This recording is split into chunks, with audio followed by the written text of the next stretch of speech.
Welcome back. Now in this video, we're going to pick it up from the basic settings and we're going to now go to this link that says Personalize your list.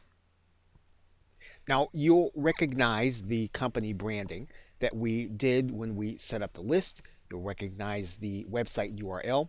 Now we didn't write an email signature in here. Now let's go ahead and write in an email signature as well as to upload an image into the logo area. So now that we have our branding in place, what we can now do is we can now start to customize our broadcast archive. We can do that by first connecting with Twitter. And what this button is going to do is it's going to allow us to connect to Twitter so that our Twitter followers will actually get a copy of our broadcast as we send it out.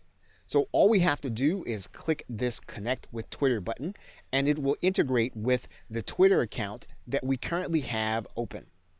Now, if you are already logged into Twitter, all you'll have to do is click this Authorize app. If you are not currently logged into Twitter, you will need to connect to your Twitter account in order to give access to Aweber so that it can connect with the app. So we are now going to go ahead and click this Authorize app button.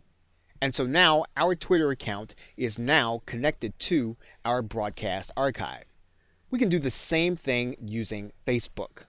And you'll see a button here that will allow you to click and then connect to Facebook, where you'll have access to all of your pages to actually publish your emails to your Facebook account. So when you click this button, it will connect to Facebook. What you're going to notice is that you will have access to all of the pages where you are an admin. Now, this will only work if you are already logged in to Facebook. And obviously, if you're not logged into Facebook, when you click that connect button, you'll need to log in. Once Aweber connects to your Facebook account, it'll pull in all of the pages where you are an admin. If you will not be using your broadcast on those pages, you can actually go in and you can X them out. So in this case, that's what we're going to do. We're going to X out all but one page that we'll be using for our email broadcast.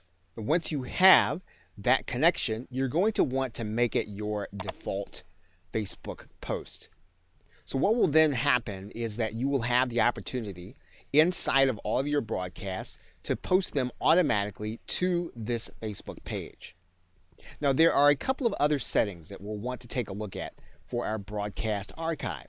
Now, what we can do in our broadcast archive is we can actually include some place where someone can sign up, as well as our Twitter link. But before we do that, let's take a look where this link says Preview Your Archive, and then we can get a better sense of what a broadcast archive actually is and how you can use it.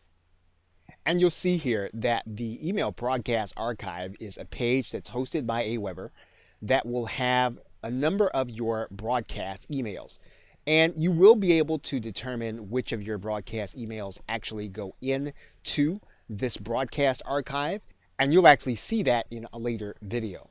But this broadcast archive will allow others who are not part of your email marketing list to read your content and then to be able to sign up for your email. They'll also be able to follow you on social media and to subscribe to you by RSS. Now, the last thing we're going to discuss in this video is your being able to have a look at what your unsubscribe page is going to look like. And this is what your clients will see when they decide to click the unsubscribe link in your email. You'll be able to see what it looks like based on your branding. So again, now you can see where your client will actually see your list name and your description. So keeping this in mind, you can write your description accordingly, knowing that someone will actually see it when they get ready to unsubscribe. Okay, so with that, thanks, and I will see you in another video.